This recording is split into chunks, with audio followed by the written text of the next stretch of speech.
Welcome everyone to this episode of YRBtv. I am Gio the Dude, aka Anna86, and next to me is Mikey's Papa, the good old me Gus, and we are your pop culture service providers. Hell yeah. And it seems as of lately, like the culture has been, there's been a lot of policing going on. Yes. Policing going on.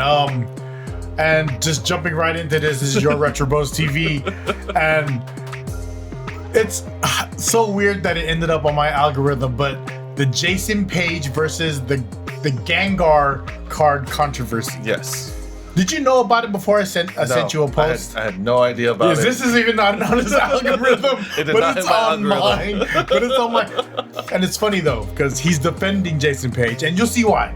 Right. There's a lot of information here. Yeah. We pulled some sources, gathered up as much as the internet can provide to us that just gives it a this is what it is situation.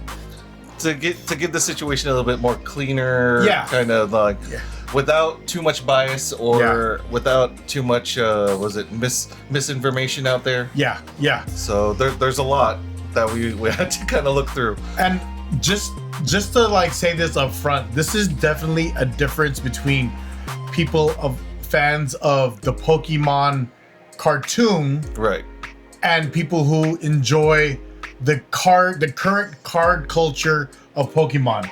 There's different fans, right? There's different levels of what's important to you and what you appreciate. So with that, like, we're going in there with an open mind to see what really happened, because we weren't there. No, we don't know what happened exactly, but it's interesting, right? And we want to talk about it. we felt like there was enough here that we really wanted to dive in and see what happened. We're gonna do a breakdown of the Jason Paige versus the Gengar card controversy. Right. That's what we're here for today on Your Retro Bros TV. Breaking news, guys. Breaking news after the fact, breaking news. This just in. What happened? All right, so for the listeners and viewers that don't know what's going on, Jason Paige is the singer of the original English Pokemon theme song, I Want to Be the Very Best. Okay. Recently, he became the center of a controversy after a Pokemon card trade involving two young collectors and a damaged Japanese Gengar card went viral. Debacle. Right. Debacle. So what basically happened here is we have two young Pokemon collectors. They acquired a damaged Japanese Gengar card through a previous trade. Vendor reportedly estimated the Gengar could be worth around $150 if professionally graded under certain circumstances. So, raw card. Right. Raw card. So the estimated value could be up to. Right. Could be like based off of this vendor's assumption. Yeah. Okay. Based off of what he was able to see. What he would like think about it. All right. Okay. So I get it. And he was put on the spot, so it's not like he had like a whole grading team ready to help him evaluate that. It's basically what he thinks the card was worth. Yeah. Okay. Just having them come up to him and it's like, what do you think? Yeah. The children later traded the Gengar card to Jason Paige, the Pokemon singer guy. Mm-hmm. In exchange, Jason gave them an authenticated, graded promotional card featuring his autograph. Right. So he received a real card, that a Japanese one, and he gave authenticated promotional card with his own autograph. Right. A video surfaced accusing Jason of scamming the kids by trading a fake card for a valuable Pokemon card. The controversy spread rapidly across the Pokemon social media, Reddit, YouTube, and Instagram. Yeah, all the socials was all ablaze. Right. And it was all from one vendor's perspective, right? From a person who just caught the interaction and then made it like so. Jason responds. Right. What was Jason's response from what we gathered? So, from what we were able to find, Jason publicly did deny the allegations and argued that the card he traded was not counterfeit.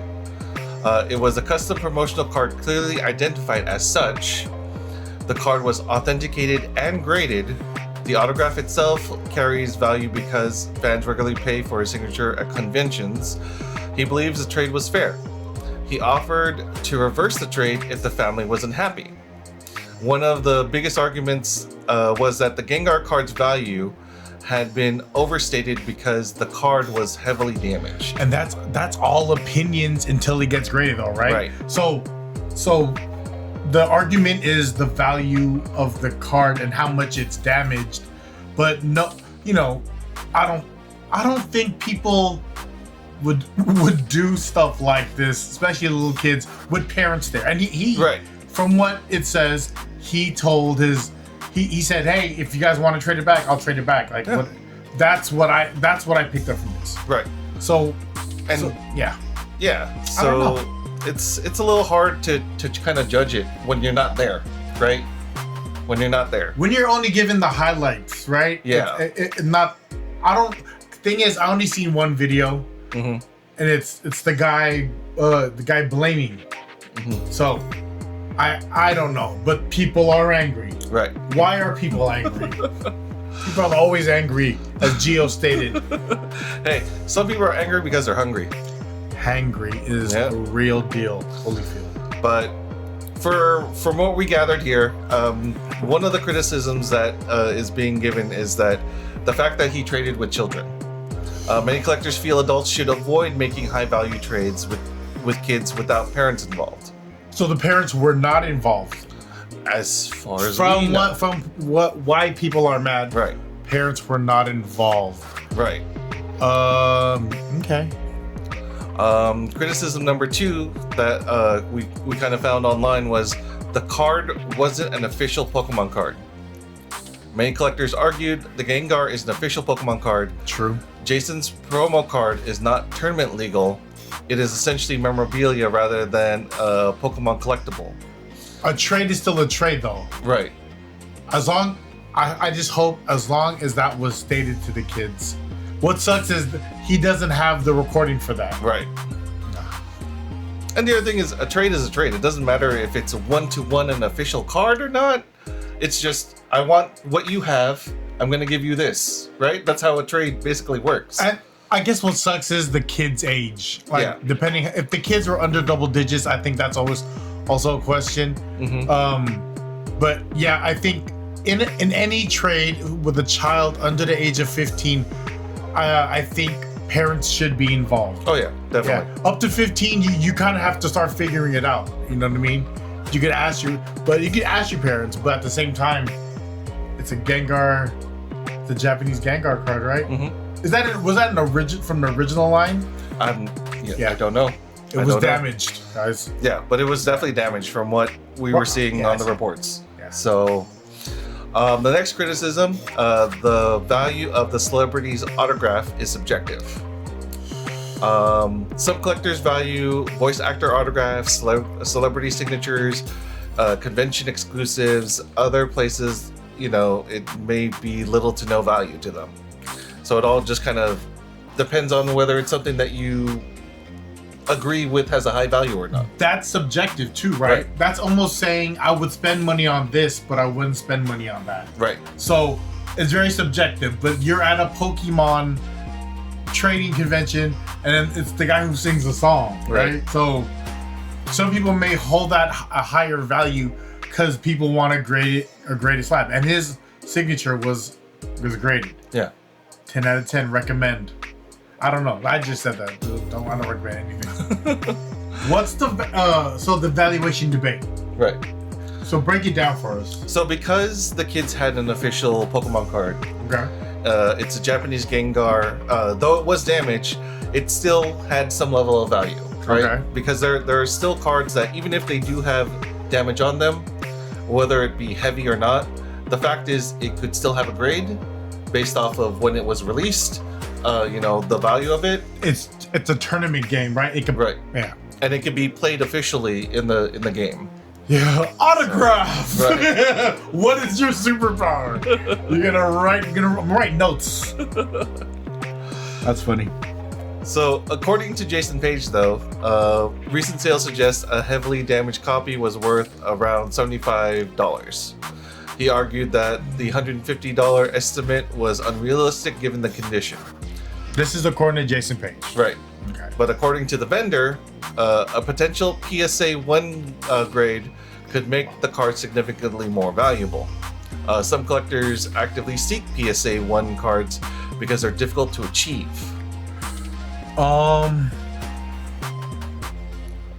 This is two, as I kind of said, this is two different perspectives of Pokemon. There is fan of Pokemon and there's a fan of Pokemon cards. Right. I can clearly say I'm more of a fan of Pokemon cards than the Pokemon cartoon. Mm-hmm. My value of what I'm talking about me, myself. My value of what I would value something would be more based on card value. Mm-hmm. It wouldn't be so much of a, for me, would not be a voice actor. Okay. Because I didn't watch it.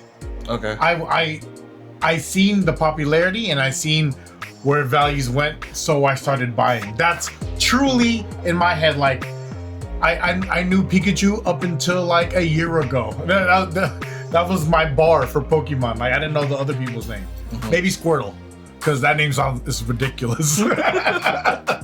But so me from a collector standpoint, from I don't want to say a reseller because I don't do that much, but I do sell, but I don't resell much. From the value, like I buy things based off what the potential value would be.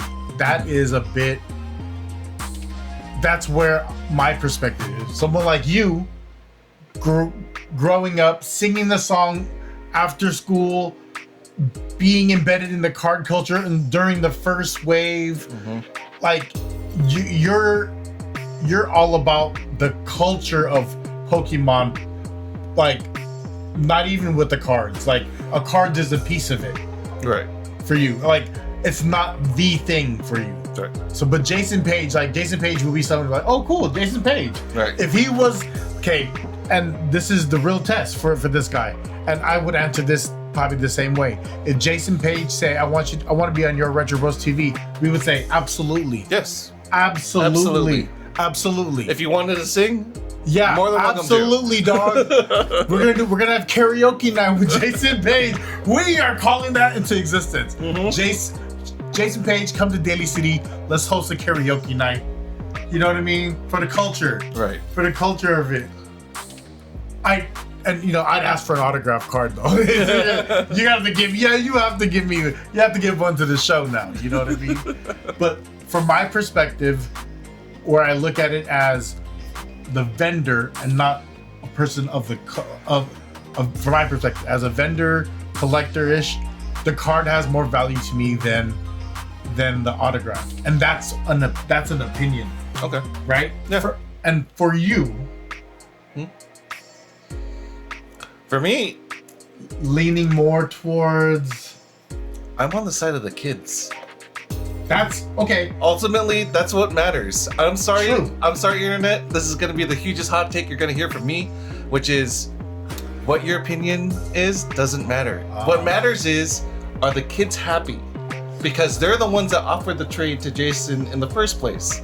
So okay, so according to what we were seeing, we read, so the kids wanted to trade, right? Because why would he just suddenly ask the kids to trade for a promotional card? He's not going to do that. Right? Even if he did, a trade happened. Right? Even if he did. But if the children had offered the trade and they're happy with what they got, it's hard to argue. If the kids asked for the trade, all I'm saying is, what matters the most is, are the kids happy? That's actually a very good point.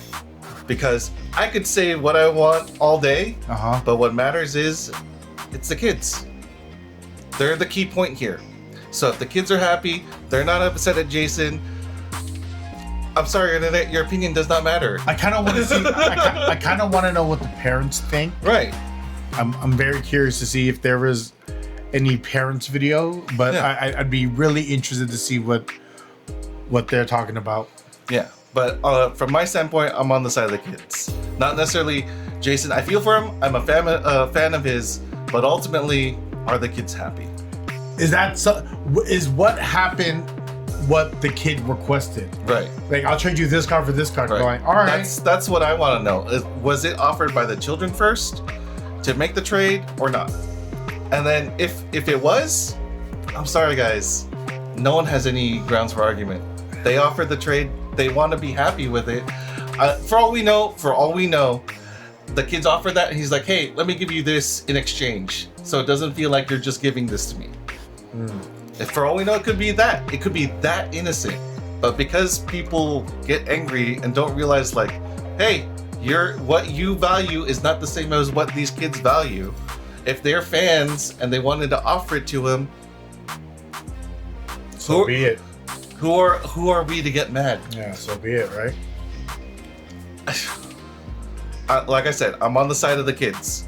If they're happy, and even Jason had said, if the family feels unhappy at all, he's more than happy to swap it right back.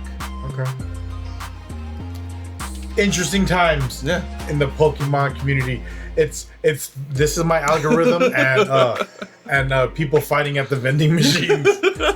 I don't know. I try to avoid those because those are so. Yeah. It's like, stop, guys. Who cares? Right. Who cares? So. I'm just having fun. Yeah, and that's. You know what I mean? And that's the thing that I'm arguing is, are those kids happy? Did they have fun at the convention? Did they have a great time meeting Jason?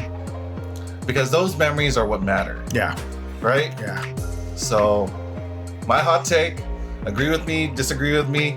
I'm more than happy to hear your opinion. Throw it into the comments, but that's where I stand. We absolutely want to know what people think in the comments. Don't text me. People text me what they think, and I have to be like, "What are you talking about?" It's like your podcast. I was like, "Oh, I tell people all the time, I'd love for this in a comment. Like, don't text me real time because you hear me talking. I don't know what you're talking about." Or at least preface what you're talking about before you throw in the message. This time you said this. I was like, oh. I have to look at someone's text and be like, what does that mean? Right. But thank you though. You know who you guys are. She's Louise. She's Louise. But yeah, interesting. I want to say it's a very interesting situation. I get everything being argued though. Like, as a collector, as a Pokemon fan, it's about fairness and everyone's playing cops. Right. So, estimated value range, the damaged Japanese Gengar, anywhere from $60 to $150. Yeah, good, and that's the potential, right? Then a possible PSA 1 Gengar, anywhere from 150 to 300 plus, and that's speculative. Yeah, that's not facts. That's just what people would rate it. And based off of the panel that's grading it. So yeah. People and everyone knows, like, because I watch these videos because I'm interested in the culture of like the card part of it, and I don't know how many times I've heard someone complain about how the grading is off on Pokemon cards. Like, someone submitted a card, it got a 9, cracked it, resubmitted it, and got a 10. Yeah. I've seen those videos. I'm like, okay, so even with the grading process, that's not perfect. No. It's just giving you what the value would be if you were to resell it. Yes. Okay. So, I don't know. It all depends. It's like, I don't know. There are just many different. It's all speculative. That's just, at the end of the day, that's it. Cut and dry. It's all speculative. It all depends on people's point of view. It's all subjective. So from Jason's perspective, from what we gathered, Jason Paige's signed promo card, and his defense is centered on the authentication. Authentication. The grading fees. Yep. His autograph value. Right. Convention signature pricing. Right. Which if you guys been to conventions, the pricing is kind of all over the place. Right. Right. And then I don't know. Jason indicated his signature can sell for substantial amounts at conventions, supporting evaluation around or above Gengar's value. And I'm gonna say this from from a person who enters these toy shows and buys things. Someone will buy something. It doesn't matter how much it's worth. It's how much people are going to pay for it. Yeah, is also the value there. Estimated value for Jason Paige's signed promo card, $75 to $150. Value to Pokemon themed song fans, potentially higher. Yeah, because you guys know that's when you go to a Pokemon convention and he's gonna sing, everyone's gonna sing. right. It's gonna be everyone's gonna rip it, right? Mm-hmm. Yeah. So it depends. But the controversy isn't really about the cardboard, right? No. So what it's really about is it's the collectible value versus the sentimental value. That's what it is at the end of the day. That's kind of like where we're at with this Right. too, right? That's what we're talking about. So the Pokemon collector view, Gengar is a genuine Pokemon card. It's a vintage card as historically collectible. Mm-hmm. The autograph collector view, Jason Paige is part of the Pokemon history. Yeah. His signature is unique and limited. Yeah. So both sides have, a value. It just depends on which one you're looking at. How much are you willing to pay? Yeah. Right. Or in this case, whether what was traded matched the value. Was it a fair trade? Is what people are arguing. For as long as both parties walked away happy, that should be the only thing that That's matters. really Right? the only thing that matters. That's why I said I'm on the side of the kids. So if they're happy, why are you gonna add this extra stuff to them? Okay, so then the question to you would be, and this is a question for the pod because I'm gonna answer this also. Would you rather own a damaged vintage Gengar, Japanese one, Mm-hmm. or a one-of-a-kind signed card from the guy who sang the Pokemon theme? What if you were to walk away? If you're a person in this, Right. what would you want to walk away with? Which one? Like if I could pick Yeah. which one? I'd honestly pick the Gengar. Same. But, that's you're asking me based off of me. Same. Right? Same. Yeah, me. I'm asking off Right? of me too. Based Yeah. off of me. Same. So if the kids were happy with walking Yeah. away, then why take that joy away from them? That's all I can say. But keep your autograph, dog. I Right. want the Gengar. let me get this Gengar. Because at the end of the day, yeah. If I feel like that card has more value than a signed autograph, then yeah. Yeah. I'll have him sign my shirt. Yeah. That's fine. That's fine. Anything else but that. But yeah, I'm going for the Gengar. Yeah. Absolutely. So,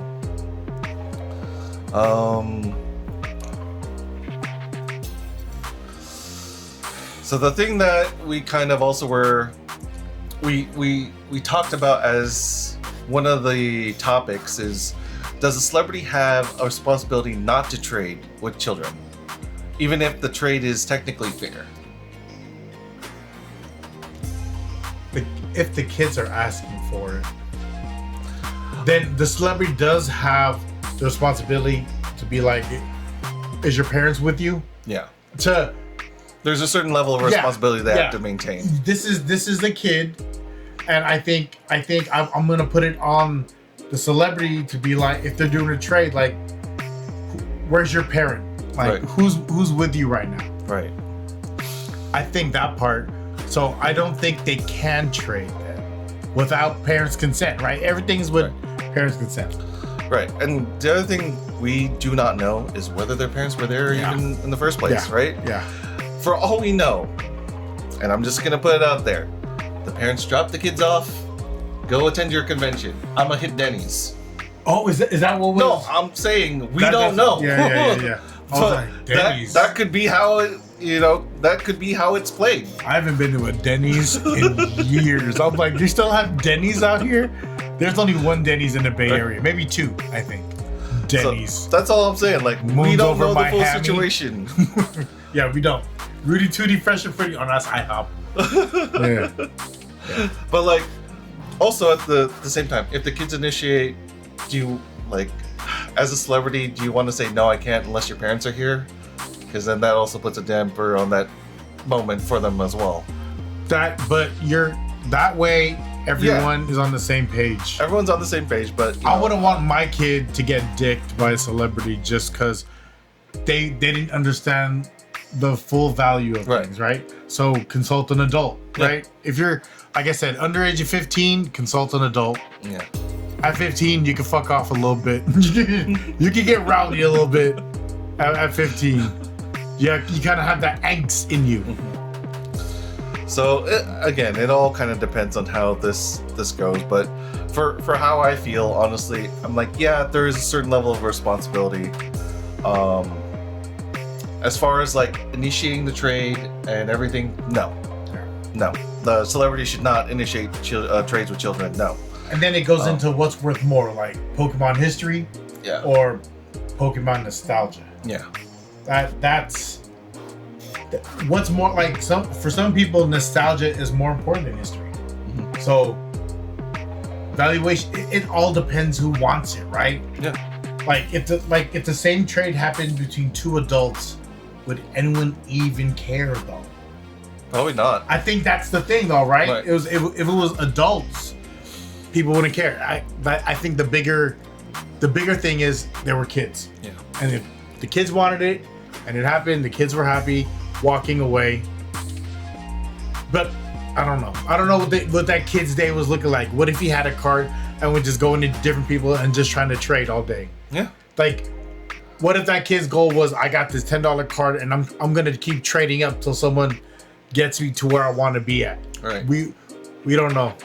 I don't know, man. It's the same trade happened, like I said, with two adults. Would anyone even care? Yeah. Right. So, based off of what we were seeing, like, we kind of also wanted a very neutral party to take a look at it. So we also threw it in the ChatGPT. Sure did. Based off of its final take, right? From what it was able to gather from the internet, there's no evidence Jason Paige passed off the card as an official Pokemon card. Okay. So there's nowhere that it found that Jason said, hey, I'm gonna give you this card because it's an official one. Yeah. Right? There's a disagreement about the actual value of the Gengar card. And that up until it's graded, everyone could disagree all they want. Right. Up until it's graded.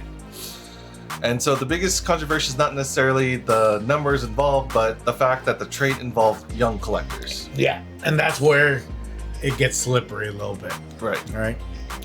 So, but all in all, like, from what I'm seeing here, it all depends on the kids, whether they're happy. Yeah. And Jason even offered, you're not happy, he's more than happy to go meet them. He calls him and swap it Jason back. like he knows him. You know, Jason. I'm not going to call him Mr. Page. Wouldn't. JP wouldn't do that.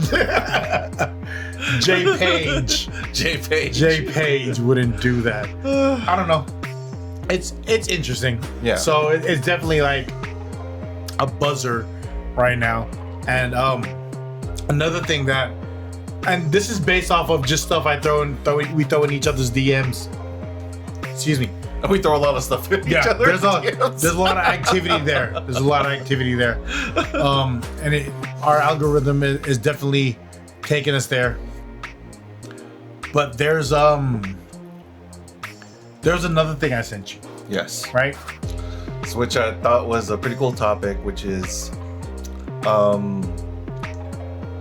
what characters that have been released.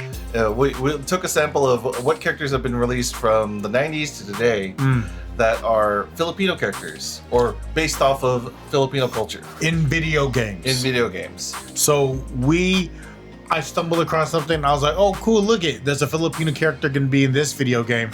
And we're like, let's look at other video games that are not from the Philippines. Right.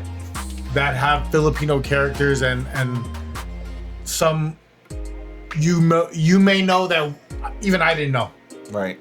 So we wanted to dive in. So what we found, we start off in the 90s.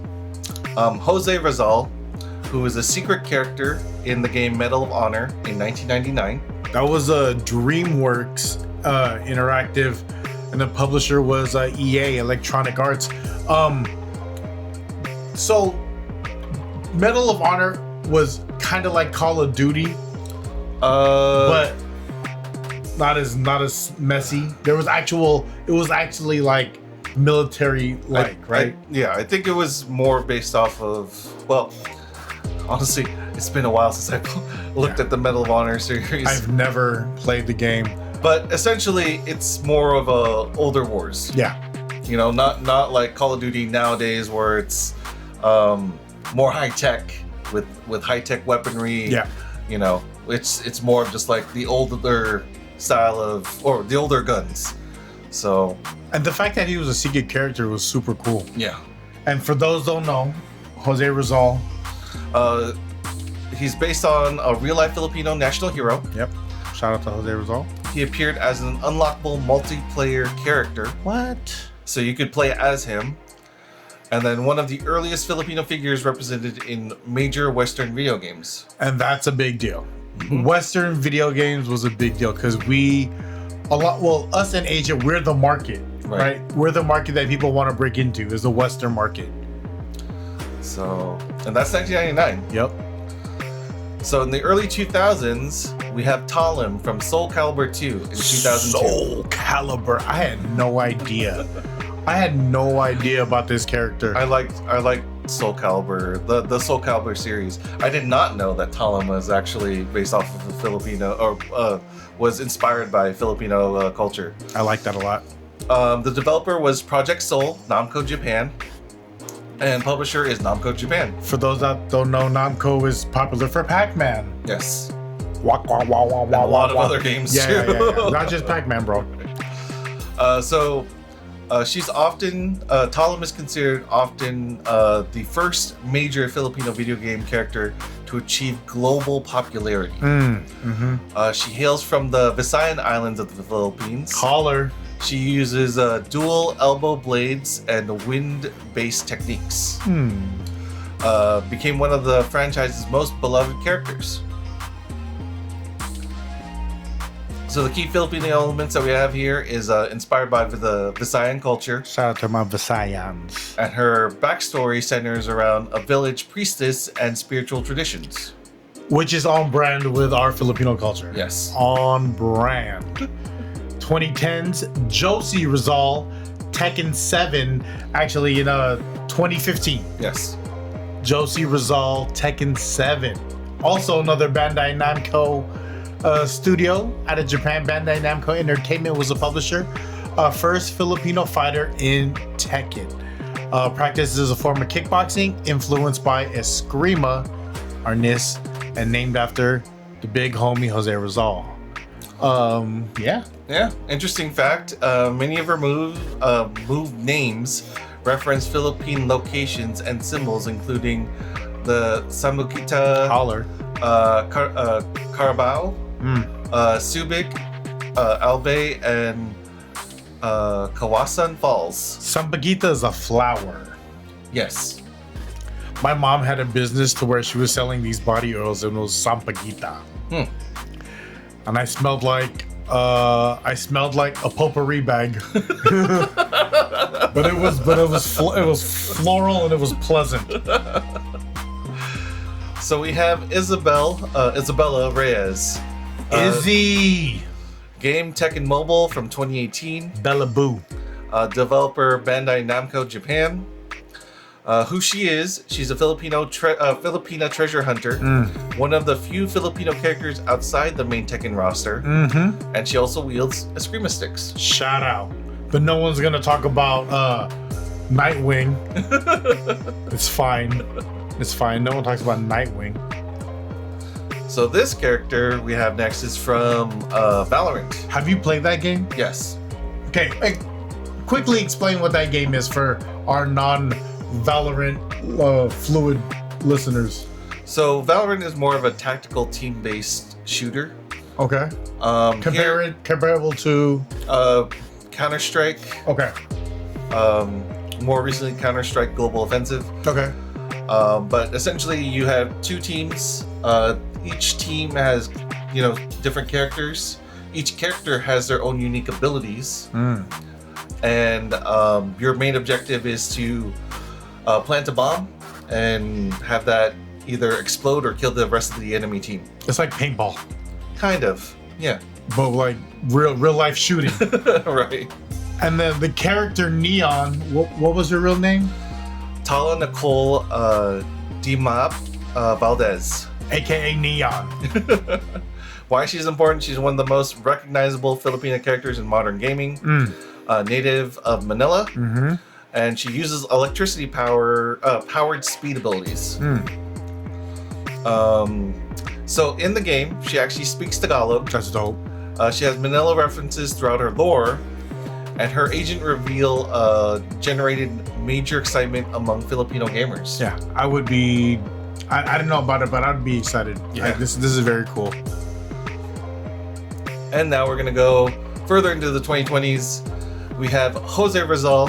Hello. Coming back into a game, Civilization 7 in 2025. The developer is Firaxis Games from the US. That was pretty good. I would not be able to say that. Very good of you. Publisher is 2K Games.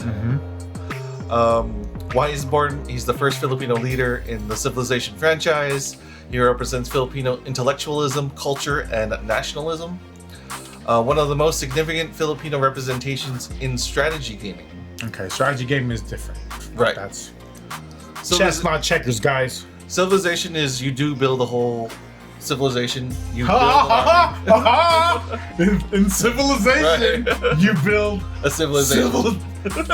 Boo, guys.